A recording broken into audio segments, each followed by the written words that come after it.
If you couldn't tell, I like space.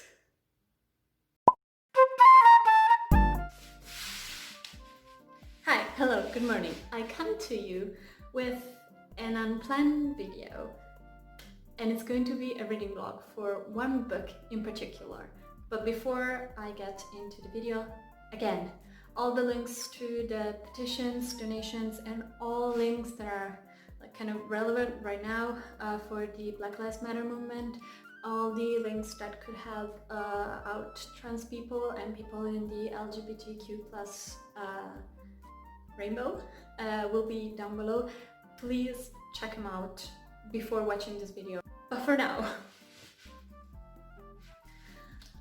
you know, when you start reading a book and you have so many feelings and you don't have anyone to talk about them, because that is me 24/7 with every book I read, because my friends are not much into reading as I am, and I don't have booktube friends yet, so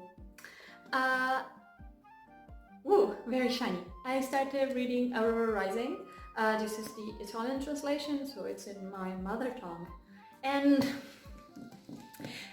I'm on page 45 and I have many feelings. None of them are great, but hear me out. This story is about a group of teenagers that are at this academy to, I think, become part of a crew that goes into space in spaceships. And at the beginning of the book, one of them gets into troubles because he intercepts a vessel that they all thought it was like lost in space, and he finds a survivor, a girl, that has been in this cryogenic state for 250 years, I believe, and he wakes her up and he brings her to his ship. And so this is Aurora Rising. I believe this is her, the girl in the cryogenic capsule. I love books about like Space Academy. They're like, if you know me, I'm a huge Star Trek fan, so like Starfleet Academy, that's my jam. Everything about this book sounded awesome until I started first page. And it starts with second line in the book. I'm going to translate in a moment because it's in Italian. Quantistic lightning? Excuse me? Now, I'm very passionate about space. I read scientific papers for fun. Yes, I am that kind of nerd, but I don't like when in sci-fi there are some things that are visibly wrong. If I read something and in my head I'm like, this doesn't exist yet or can't exist, but it's plausible that it will in the future or in a sci-fi book, then I'm happy with myself. If I read something and I'm like, that is so wrong, that makes me upset. And it's in a lot of sci-fi books where maybe the person or multiple person writing aren't exactly up to date with scientific papers, which is not mandatory, but I would like if facts are correct. Quantum lightning, it's not a thing that exists in space. I'm talking about space. Hey, Editing Alice here. I just wanted to clarify. The only thing I could find on quantum lightning was quantum globular lightning, and that is an atmospheric only phenomenon. So that's why I was so upset, because we were talking about space and that is an only atmospheric phenomenon. So yeah. But aside from that, I have marked down, these are all the things that ticked me off in the first 35 pages. And that is due to the writing. The writing is very like, oh, this is angsty teen writing, and I liked it in the Illuminae Files trilogy. I like how it was done there. Here not so much, because it's a little bit too much. You know what I mean? When adults try to like teen writing or teen thinking about what you're going to do, and it's all like slang and angsty, like, oh, my heart is black, like my soul. That's a line in here. I don't appreciate that. The plot, however, is very compelling so far. I'm very interested to know where this is going, and I like one of the protagonists because there are multiple. I think there are 5 or 6, 7. Okay, I should know how to do math. So I, for now, like Tyler. Scarlett, I have a problem with her chapters because she speaks to an audience. Who are you talking to? Are you talking to me? Are you writing something for an audience? Because Tyler doesn't. Tyler's chapter do not. While Scarlett directly speaks to the reader, which is something that really irks me when it's not like I'm writing a letter for you, that is, you the reader, or I'm writing this to you, the reader, or to someone that is going to read this.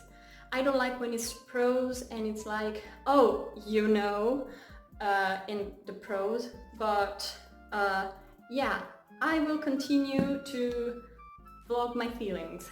Also, Scarlett has an ex-boyfriend, and one of the bad things that she cites about him is jazz enthusiast.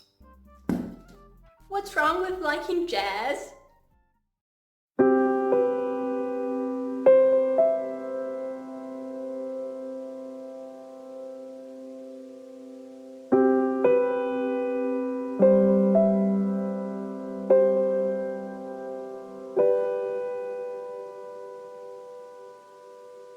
So, first thought of the day.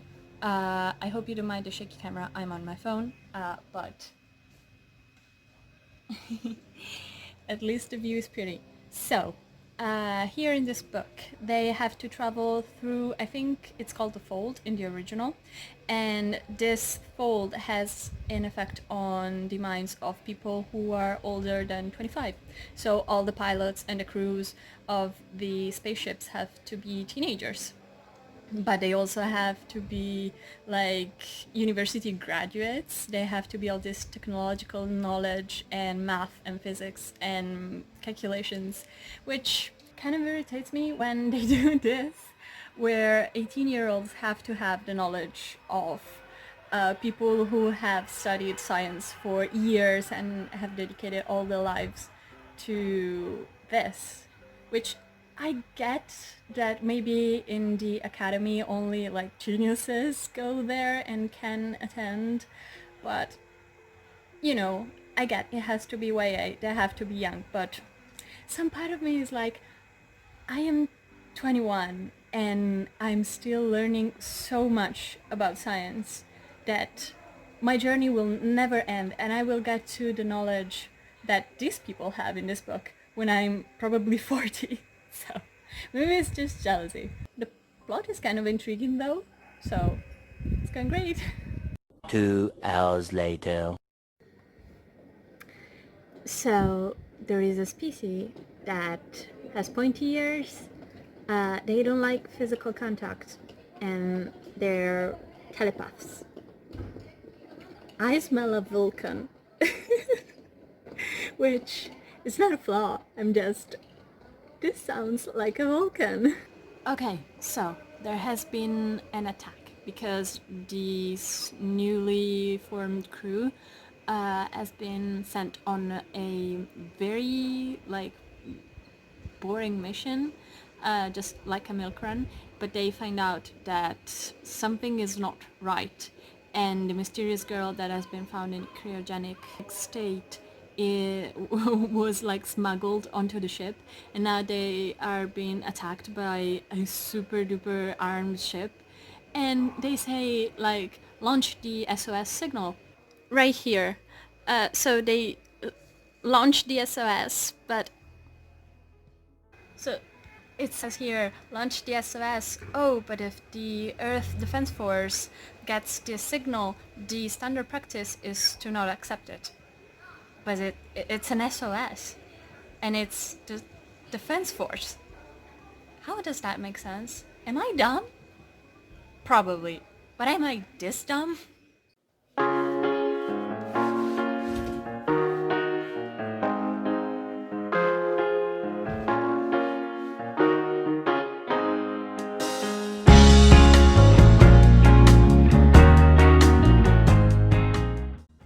Okay, so I'm sorry if you can hear like the noise outside, but I'm right in front of a window and I need the sun.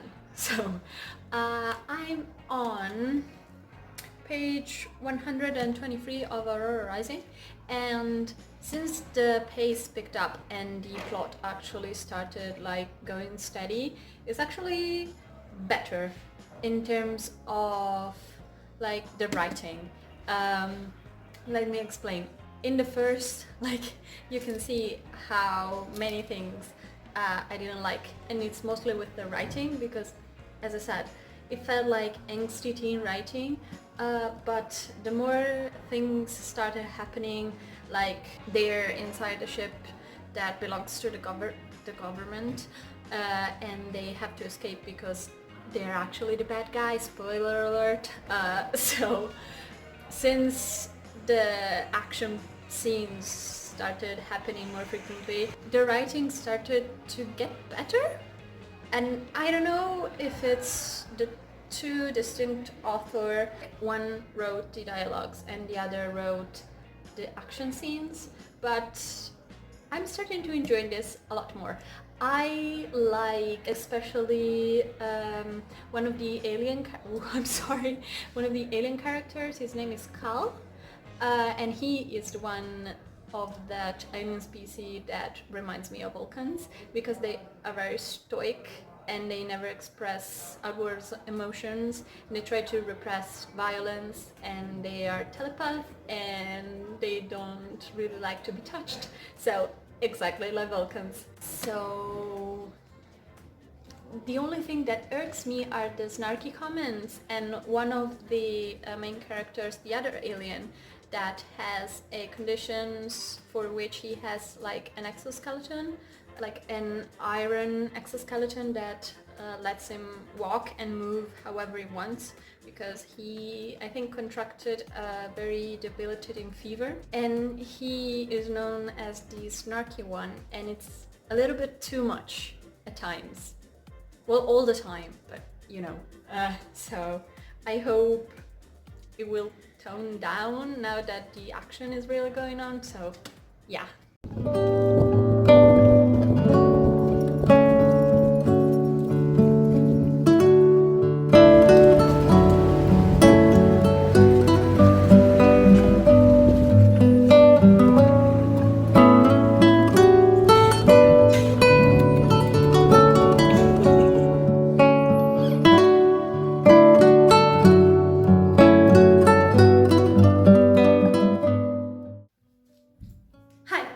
Good morning. It's the next day and I'm currently on page 190 of Aurora Rising, and as you can see, my thoughts haven't stopped. We are currently on kind of a spaceship made of spaceships. They call it La Nave del Mondo, which means the ship of the world, and you know, they are here to gain information about Aurora and what is happening, because apparently she has another personality living inside of her and ESP powers. She can move things with just a flick of her hands, and her eye glows white like her hair. It's all very confusing, and not in a bad way. It's kind of like the mystery so far. So they were in a bar and they were searching for information they didn't got. So the trip to the bar was kind of like pointless, aside from an action scene, like a brawl, which was described so poorly. And I don't know if it's, again, with translated books, it's always like that. Is it the translation bad, or was it just the scene very bad? Because the way that it was described by a third person, so it's Aurora describing the brawl, it was not it. It was very, very confusing, poorly described. Aside from that, we are getting some more information on, I think it's called the trigger, Il Grilletto, the trigger. They're going to apparently steal a very mysterious statue from a very powerful and rich man. So that's going to be fun, but they are hinting and putting the seeds of future romances, and I'm not happy. I am not happy at all, because I wanted, I'm not going to name who, but I wanted like two characters to like seemingly, you know, at least grow a friendship, because it could have been like enemies to friends. There has been some very awkward moments where Tyler, who is the captain of this crew, asking Cal, oh, so what's between you and Aurora? And there has been like no moments between them, just like coincidences of them having to like run away together from peril, which is very confusing.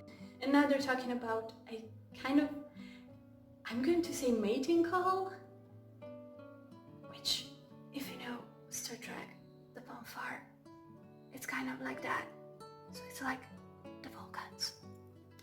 But I'm very interested though, because the plot, excellent actually. The way that the characters interact with each other is kind of awkward. And the writing sometimes gets very clunky and not fluid.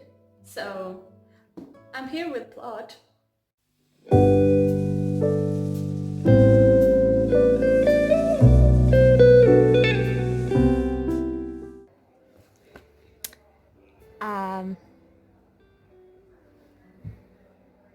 So they kissed.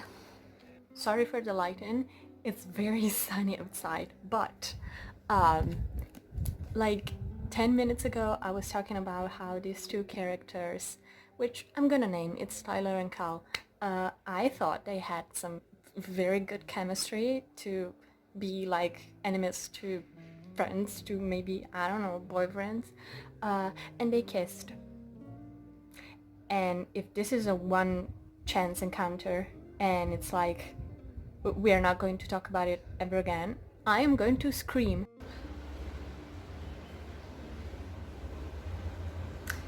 Isn't it great to live in a city with boats?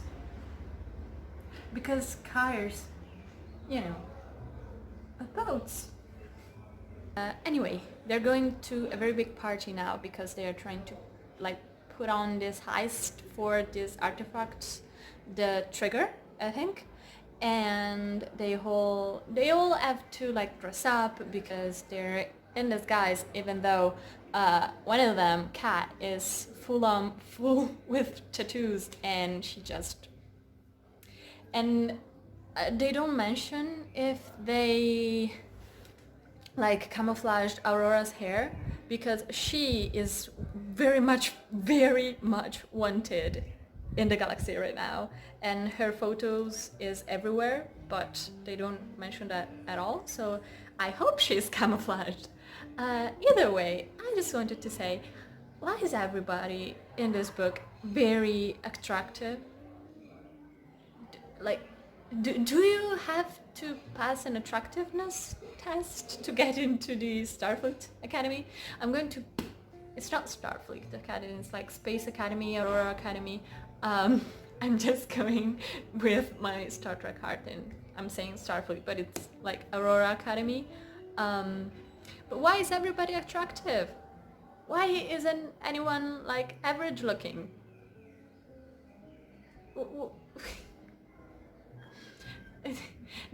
All the girls are super duper pretty and everybody falls in love with them, and all the boys are super attractive and the aliens have this charm to them, and you know, can I get some average looking people?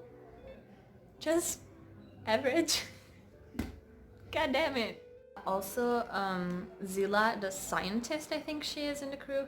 Her chapters are 2 sentences long, and she hasn't done anything to contribute to the plot or to help the others out.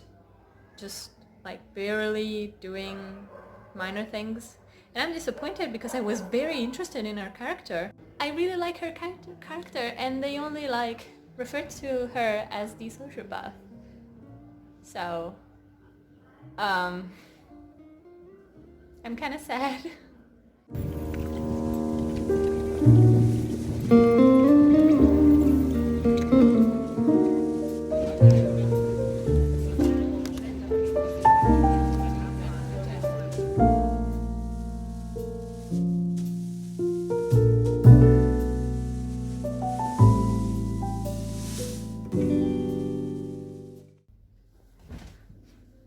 Hi.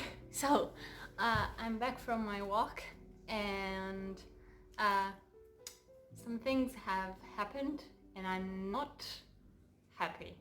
So, let's discuss. My favorite character was Cal. He was one of the aliens, the one who I think is very similar to the Vulcans of Star Trek. And there was a thing.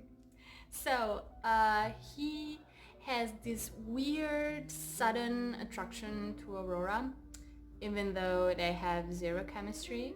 They have talked yes and no 3 times in the span of 3 to 4 days, and apparently it's a thing of his species, like this call, this push towards your soulmate, I think, or your predestined person. And I hate when these things happen. Aurora is very, I think, kind of awkward and uncomfortable when he tells her. So that's better than insta-love, but it's still like so insta-love. And what was the point of that kiss with Tyler if he just has this instant, sudden connection with Aurora? What was the point of that? What? Why did you put it in the book? Also, they successfully retrieved the trigger, so now they discovered that the diamond that was inside the trigger is actually a map. Big shock.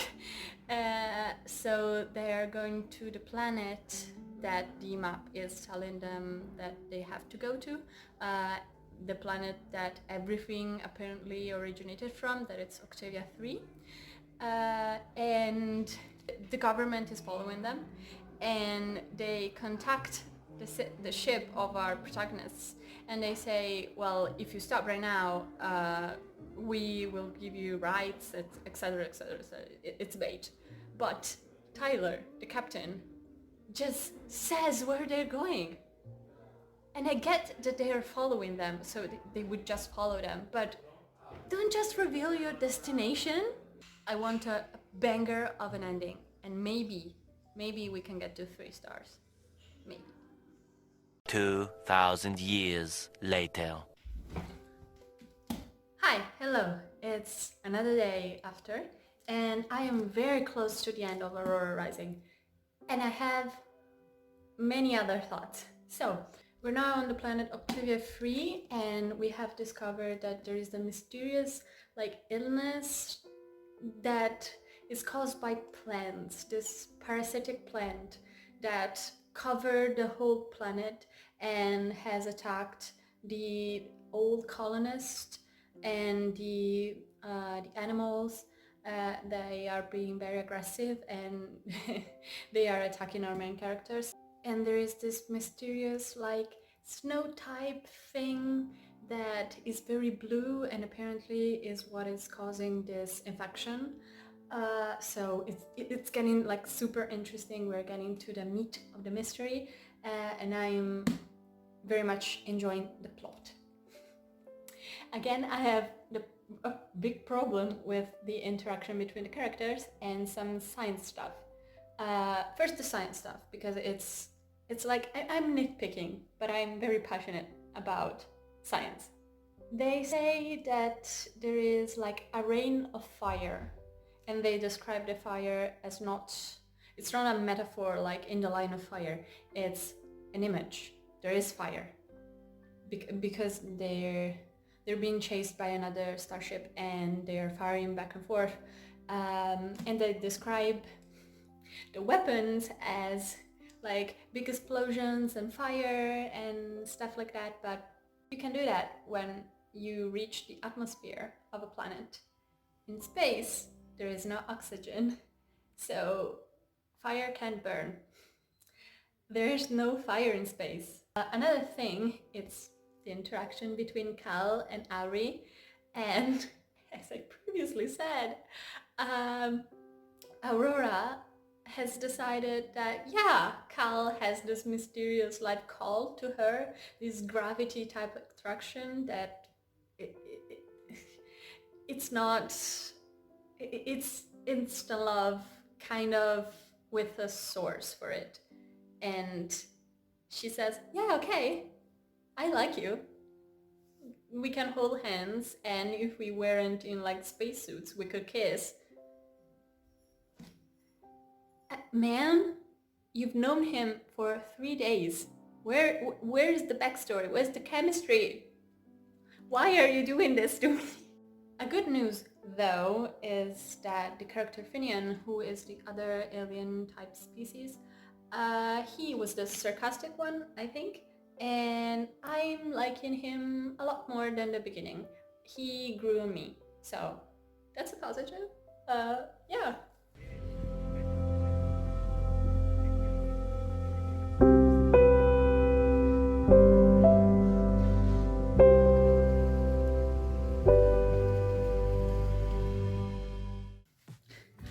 Oh, hi, hello. I finished Aurora Rising and I'm here to talk about my feelings because there are many of them. So, just to recap what has happened in the last few pages, they have discovered that this like plant virus that is going on is actually a very, very old being called Raham. That wants to apparently infect all the universe in the pretense to free it, because it's like a hive mind and everything is connected. So very scary. It reminds me of one of my favorite books of all time, that it's the RX trilogy by Jeff Vandermeer. That was really creepy, and it's kind of similar to that. And now they have fled Octavia 3 and they've discovered that apparently the trigger is not the statue that they thought, that it was a like star map, but it's actually Aurora, because she apparently has inside of her one of the descendants or remains of another old alien species that fought with Raham and like subjugated it a long time ago. So they need to figure out what to do now. And also, apparently Kat has died. She was infected with Raham and they left her on Octavia 3 because they had to. But if I don't see a corpse, you know what that means. I hope she will be in the next book, but if she's not, I'm okay with that. So, I have arrived at the end, and there was like the, oh, thank you to this and this and this kind of people, and apparently I am the stupid one, because they had a scientific expert to run through this book. So, all my scientific problems, am I the dumb one? But then I thought, there was a like specific term of a material that is used in buildings that was translated not correctly. A word that is not Italian was used, like a word that does not exist, and it's a specific term that I know. because I do civil engineering as my major. So I am afraid that the translator here like messed up some of the science, especially when he translated fire into the book, because we're in space. As I said, there can be no fire in space. So is there a mistranslation? And how can I know that? How can I know that? I asked one of my friends to like snap some of pictures of parts of her original English version of this book, and some of the science stuff was correct in her version. So some of them is the translator's fault. The quantum lightning, it's still incorrect. That one I checked out, and that apparently matters only to me, because bad science does not make a bad sci-fi book in my eyes. I was a little ticked off, but it's okay. The plot was excellent. I was very compelled from the beginning to the end. I would have liked to see a little bit more of the Space Academy, but that's just me. I liked the characters. They grew on me, especially Finian. He really grew on me at the end. I really liked him. I didn't like the romance at all in this book, aside from, I think, Tyler and Kat kind of romance that was broken off. That I could appreciate. It was a good addition to the story. Aris and Cal kind of romance, instant love. I hate it, like completely hate it. There was one thing, and it's not a bad thing, it's just an interesting thing, that I was mentioning all the facts that I'm telling you to my mom, and she looked at me and said, "Is this a Star Trek fanfiction?" And then it clicked me. It kind of is. It kind of is a Star Trek fanfiction with other characters added into, because as I said, Cal is a Vulcan, like flat out Vulcan, and not a Vulcan from the original series, a Vulcan from the J.J. Abrams movies, where the planet Vulcan is destroyed. Just like the planet where Cal's species is from has been destroyed, and all the other reasons that I already gave. But also Tyler, he is a pretty blonde with blue eyes, and his father died a hero for a noble cause, for a war, and then he is the captain, and he is very straightforward. He was on top of his game, just like a genius. They call him the Golden Boy, just like James T. Kirk from the J.J. Abrams movie. So it's not a bad thing, it's just a fun thing that we noted. So at the end of the day, this is a solid 3 stars for me, because plot, loved it. Interaction between characters, it was very clunky. The writing was very, it sometimes crossed the line to being too, I don't want to use the word juvenile, but it kind of sounded like that. Like they wanted to write teenagers on the cusp of being teenagers, and it was a little bit too much. Like too much sarcasm, comments in very tense moments that were out of place. But it was a fun adventure, so a solid 3 stars. So yeah, I will definitely go ahead and read Aurora Burning, I think it's called, the sequel, because I'm really interested in knowing where this will end. I don't know if it's a duology or like a trilogy or a series, but so far, not great, but not bad. So yeah, I hope you liked my first reading vlog dedicated to only one book. As you can hear and see, I'm very passionate about my science fiction. I am a huge space nerd, so I hope you enjoyed it. If you have any comments, or if you want to debate me on science, because I can be wrong. I'm not a know-it-all. So leave all your thoughts down below. I will definitely reply to all of them. So yeah, I think I'll see you next time. Goodbye.